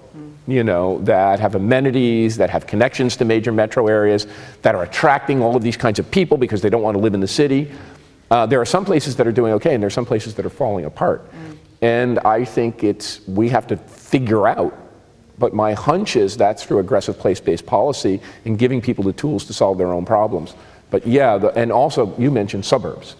The other big issue is that more people still live in suburbs than rural areas and urban areas combined. We don't even like to talk about as urban as suburbs, but giving suburbs the tool to begin to retrofit are critical, and we have to do that. That's just part of the agenda. Ulla, you just wanted to comment shortly.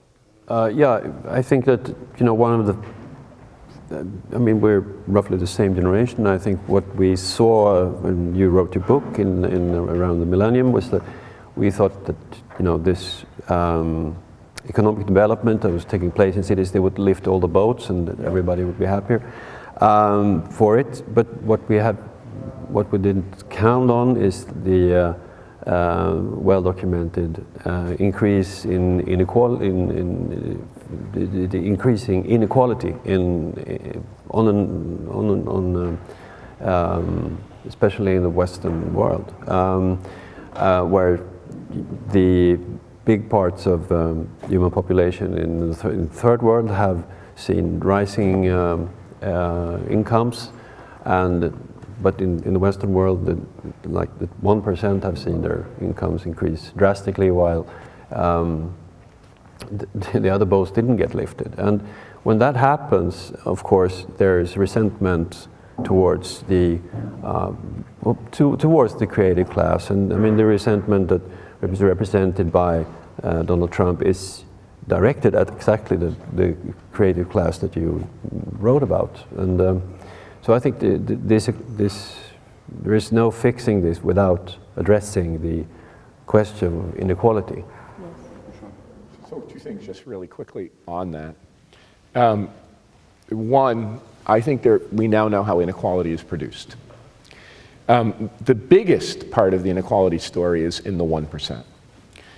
If you look at the data for nearly every country, the people who've made off with most of the surplus are the people in the 1% and above. There is a bigger distribution of income within the 1% than in the rest of the population. So yeah, this whole creation of an oligarchic class, of billionaires, and that's where people like in my country, Elizabeth Warren, and others are making, as well as scholars like Thomas Piketty, arguing that we need higher marginal income tax rates and a wealth tax. That's going to be hard to do. It's going to take a long time. There's going to be a lot of opposition. The other part of it is at the bottom.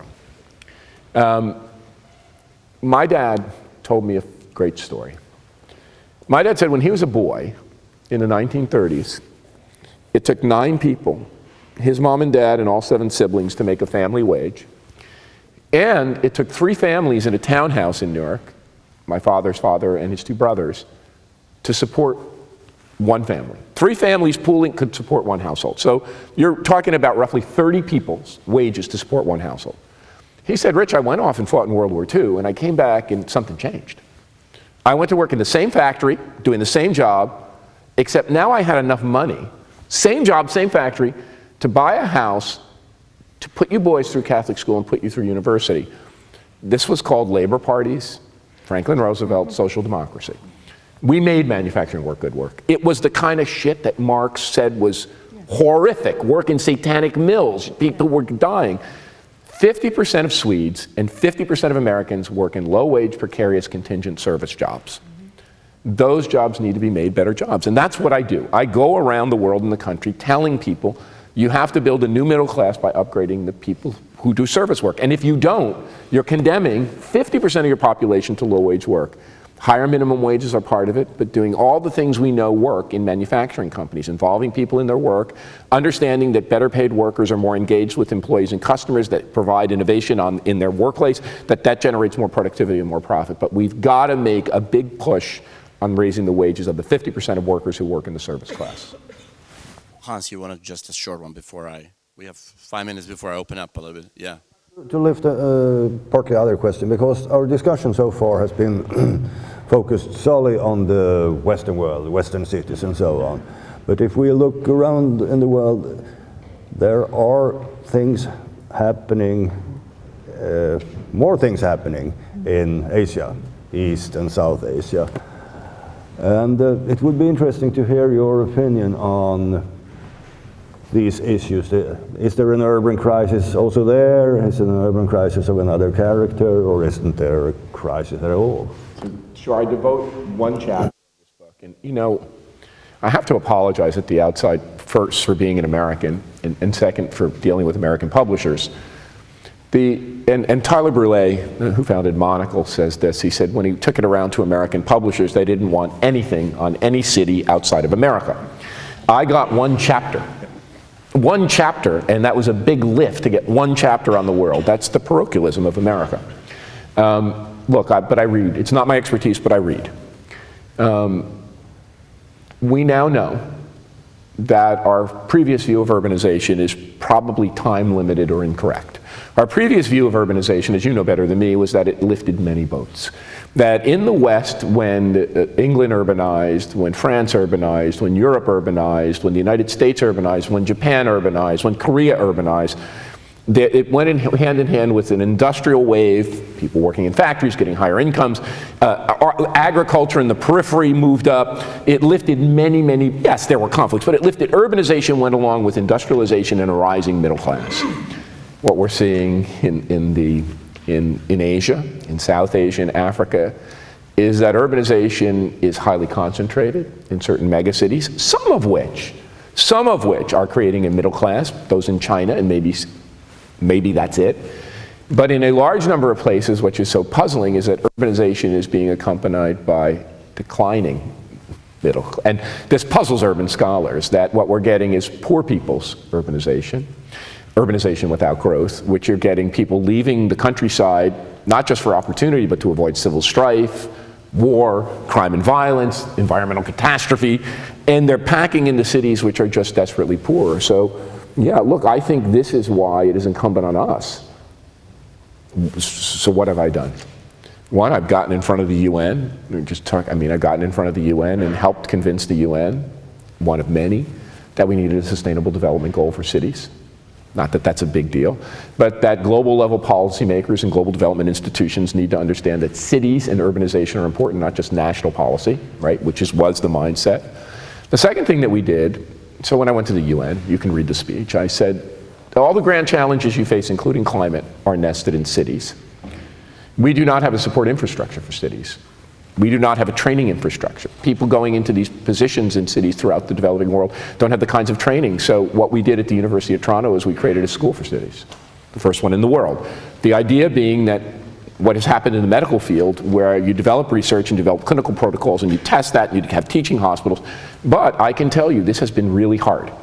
The level of support for cities and city building is minuscule, given the crisis we face. So I think it's incumbent upon us to really build institutions that not only help us in the advanced world, but help build stronger and more vibrant communities throughout the world. And that's going to take a big push by the advanced countries to help make that happen. Last infusion, Carrie. Okay, so I want to pick up on that slightly. I just want to say, I think as we're thinking about cities, linking climate justice and social justice together is absolutely essential. So these things aren't against each other. They are part and parcel of the same thing. The 1% you're talking about are also the highest emitters, okay? The top 10% of the global population are producing 50% of the lifestyle emissions. That also includes us. So that's the first thing. The second thing I want to say is I want to talk about women. I want to talk about the fact that we don't just pluralize urbanism by looking to other countries. We also ask the question, well, what would happen if women ran cities? That's very, very rarely discussed, and I think some of the work that's going on in Barcelona starts to show that when women run cities, very different questions get asked, much less about mega projects, much less about engineering, a lot more about how you build relations of care and repair and stewardship. And these are the sorts of things that we also need if we're going to think about climate change. So I just, as the only woman on the panel,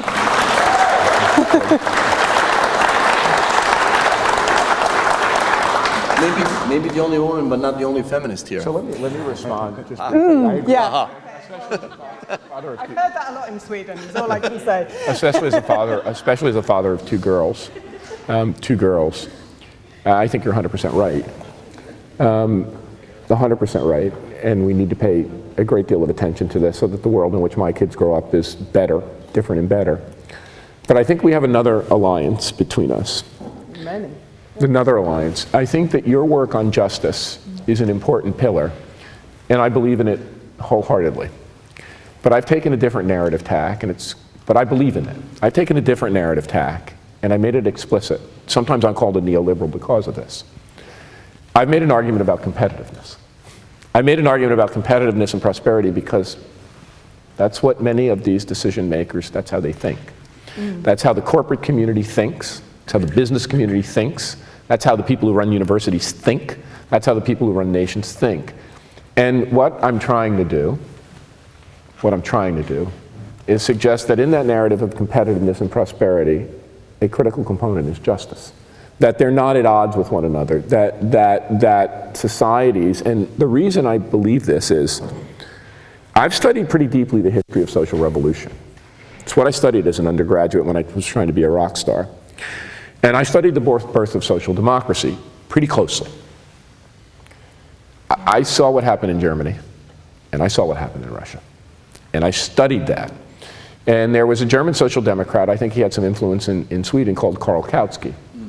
And he called it reform, not revolution. And the idea being that at the forefront of capitalism, you have to be careful. and you can see how dodgy this is even in the United States, that you can make an argument about justice and the need for justice, but you can make it in the context of reforming the system. That's been my compromise with myself. I'm not saying it's the right one, it may be the wrong one.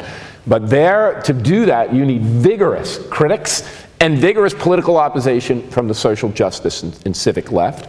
And I think therein is the United Front. If you ask me where the United Front has to go, it has to be an argument about inclusive prosperity and justice, and how do we build stronger, more innovative, more sustainable, and more equal societies. That's been just to be honest with you, that's been my narrative choice, and that's the way I've driven it, but it can't be done without a real concern for social justice. Okay, because we have 15 minutes, then I would like to open it for the audience, and then there's this, let's use the Bill Maher's part term. This almost looks like a Bill Maher show in a way, which is good. I think we all like it. There will be an overtime with 15 more minutes with Richard and Michael, and I think some of the questions, especially in the Global South, might be lifted up. I just want to ask one small thing, and you actually, Richard, you lifted it up, one thing we maybe haven't touched upon, and that is, which Robert Brueggemann calls it the anti-suburban crusade. When Joe Kotkin and Alan Berger published the huge book Influence Suburbia with 75 essays, and it's the wonderful book about that one is 50% women, 50% men have written, and a lot of also social justice researchers. They say the biggest urbanization is happening in suburbia, in these peripheral areas, and this is where the big ticking bombs are going to be of all kinds. And I think you've touched a little bit now that you're looking into the nomenclature and also through the definitions. Maybe just your short reflection on that. Joel Kotkin and I were serious enemies. I mean, serious enemies, fighting viciously. I wrote him a note. I wrote him a note one day and said, Joel, you may be my enemy, but I got to be honest, I don't agree with you on everything. But I've learned more from our conversation than just about anything in my life. And he wrote back immediately and he said, but Richard, you don't understand, I ride my bike to work every day. And we've become really, really close friends. They're 100% right. That urbanists in particular have ignored suburbia, and I think you meant look down their noses at suburbia or rural areas. The largest number of people live in suburbs, and remember, urbanization isn't just a process of intensification. Urbanization is a process of intensification and densification and extensification, right? As we've developed from small walking cities to horse car cities to streetcar cities to car cities to now transit light rail connected cities, a mega region. So we've developed from small to large, intensive and extensive. If I were going to write a book, I might write a book about suburbia. I think it would be, if you think about all the books on urbia, there are very few on suburbia. So I think you're right in that suburbia needs a focus, and the mentality of suburbanites. We know, I can give you one fact, because we've been working on these definitions, density-based definitions, connectivity-based definitions. At City Lab, when we broke out the US into a set of 6 density classifications, from urban to rural and all in between, we found that the hinge points in American political life, the things that swing elections, aren't states, but they're kinds of densely to less densely populated things we call suburbs. So the whole political turning point, inflection point in societies, the areas of political debate are really in the suburbs. So yeah, we need a lot more work on that. Okay, wonderful. Let's give a warm hand of applause to all 4 of our colleagues here. Thank you. No, I'll ask you to stay if there's 1 or 2 questions addressed to some of you, not just to Richard, because we have time for 2, 3 questions max. So we have a colleague there. She will pass the microphone. So we got 1 question over there.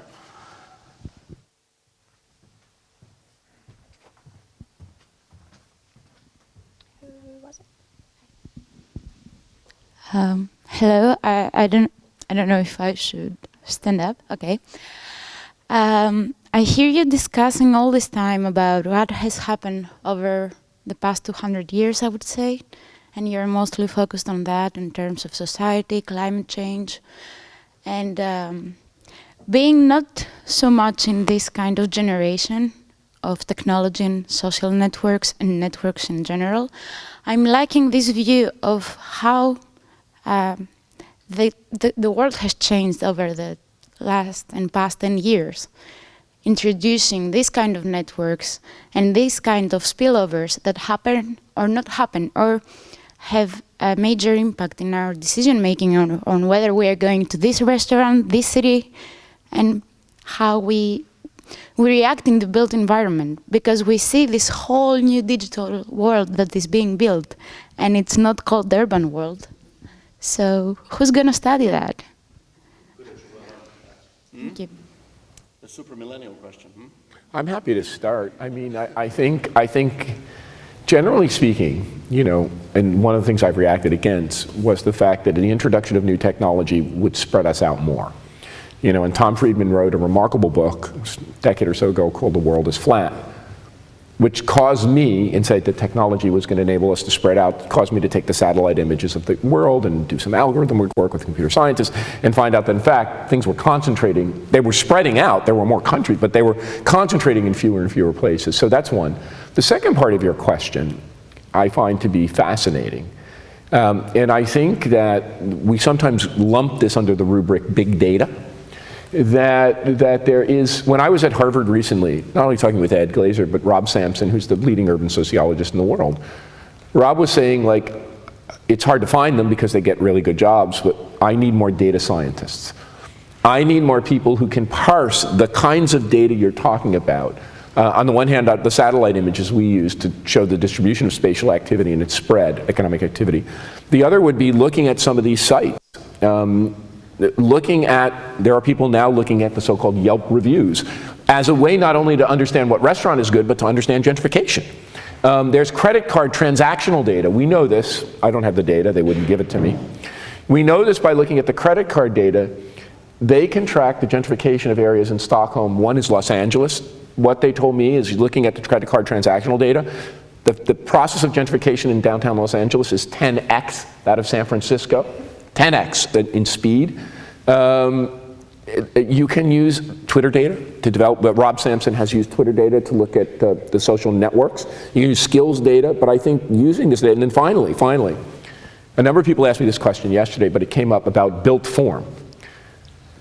For the longest time, people said, why couldn't you qualify the things you call about in your book, the fourth T, quality of place, territorial assets? Well, now, with imaging, you can look at the architectural character of neighborhoods, and researchers are doing this. So one fascinating insight.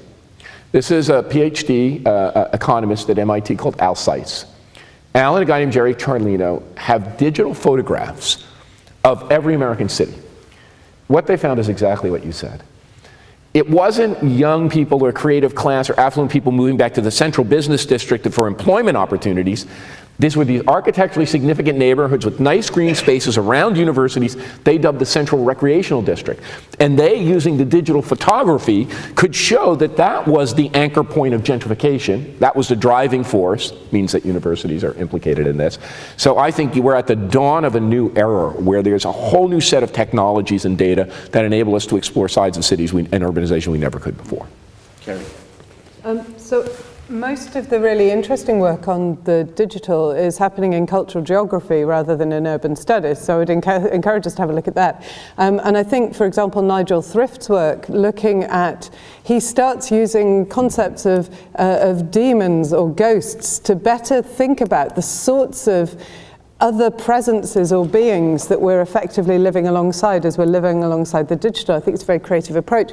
But I mean, I started my career working with the digital. I started at the point when the internet was being introduced in homes, and I was there for the kind of moment of deep excitement. And I have to say, one of the reasons I'm now working on climate is because it is clear that the digital is material. It is not just a virtual space. It is dependent on wires, on tubes, on tunnels, and fundamentally on energy. And so I think we have to be incredibly careful when we're thinking about the development of smart cities, which is we have to think about the materiality of that digital landscape. It doesn't simply exist in this magical cloud thing. This magical cloud thing is made of stuff.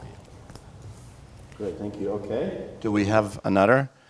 I wanted to say set of hands. No hands or a hand. There's one, Jesper. We got the mic. It's coming.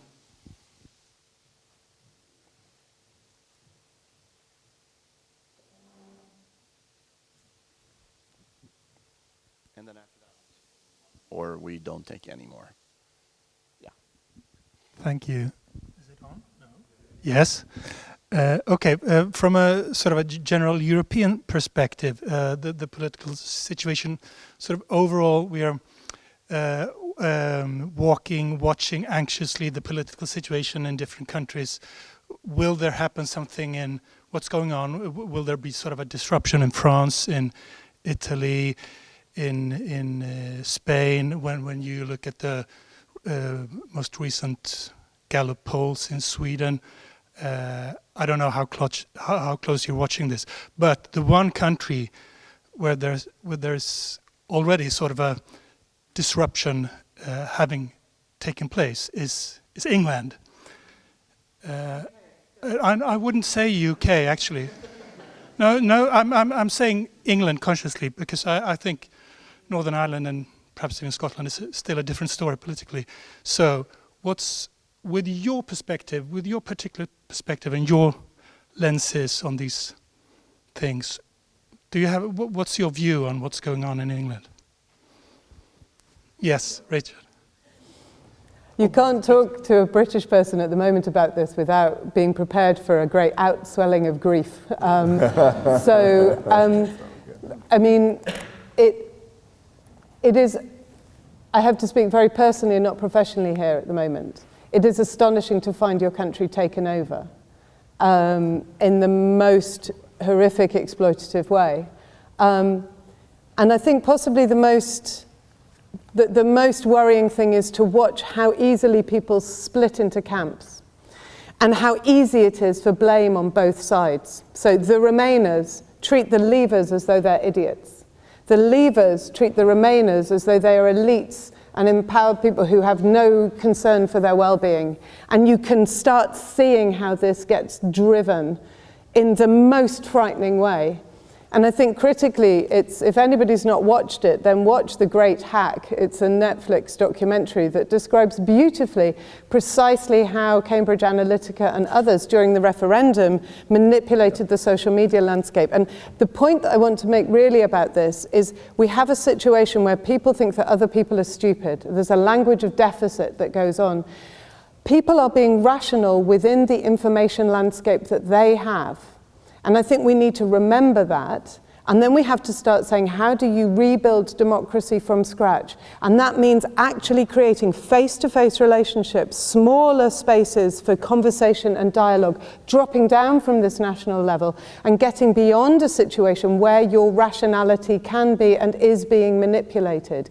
And it is an urgent task, and it is, I speak as somebody who is now here. I was in a shop in Stockholm the other day. They said, are you the first of the Brexit refugees? And I said, yes, probably. You know, this is a frightening experience when you see your country shift from what you thought it was to one where basically we like having cups of tea. We are very banal as a community usually, and it has been split. So we fundamentally have to create different forms of democratic practice that are about life in space and that remembering that people who don't disagree with you are not idiots. So remember, my country was taken over too. Yeah. And I live in Canada. My kids are dual. I'm not. My kids are both dual citizens. Canada has not yet been taken over, although we've had our waves of populism. I agree with you 100% that the way around this has to be devolution and the empowerment of local communities. We are different. We don't always agree, and when these disagreements get blown up to the national level, they become paralyzing. But we kind of choose the places we like to live, and those about 20% of us or 25% of us are happy with our national governments in the UK and the United States. About 80 or 85% of us are happy with our local governments. That's telling me something.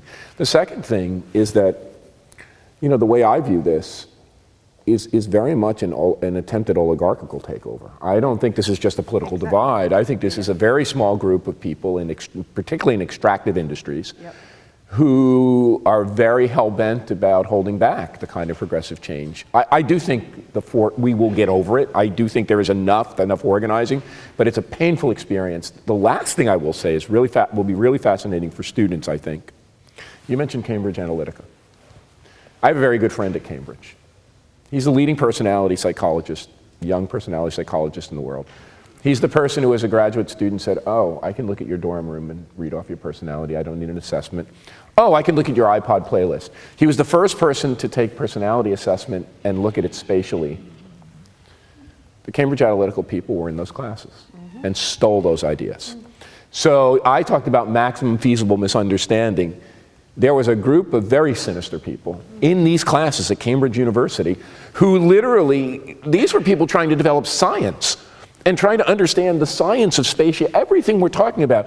And sinister people went into their classes, and I said to him, he said, the university tried to stop it, I tried to stop it. And at the end of the day, there was nothing we could do by people weaponizing our ideas. I think this is an area where we also need to be very vigilant, that ideas that come out of high quality scholarship and science are not weaponized for these kinds of purposes. But the thing that, and I agree with you, and the thing that's driving it though is frankly the shameless pursuit of profit. And if our universities are pulling and developing young people whose view of the world, and I'm not, is that the purpose of success and the definition of success is wealth, then actually everything else doesn't matter. 100%, and you can see that, sorry to go on, but you know, we both came back from MIT recently. You can see the intellectual institutions' pursuit of the donor and everything. Exactly. Yeah. I think your point is, and I do believe though, for the first time in modern memory, you know, in the Kardashian age, of everything, wealth is everything, you know, spending. When I saw, one of the things that was most shocking to me when I didn't watch the show very much, but I tuned in to an episode of the Kardashians where Kim and his sisters were driving around New York City in an SUV. They never took the subway, they never walked, they were going from club to club in a giant SUV, and I said, oh God, it's really horrible. But I think that there is an inflection point now, particularly among young people, that are saying enough's enough. That this kind of emphasis on doing your startup, going into a hedge fund, it's disgusting and it's yicky and we don't like it. And we've seen that happen before. Like that really I hate to be, but that happened in the 60s. There was a rejection of materialism. And I think we're going back to a new time where people are saying, and hopefully universities can help with this, that there's something other to life than just the maximization of profit. That's a good finishing in. So please do not watch the Kardashians. Watch 11th Hour, Before the Floods, things that are, you know, pertinent to our planet's survival. As I always say, it's always wonderful discussions here at KTH, and I'm so very happy to all of you. So one more hand of warm applause, but I'll just keep Richard for the final extra time. So thank you.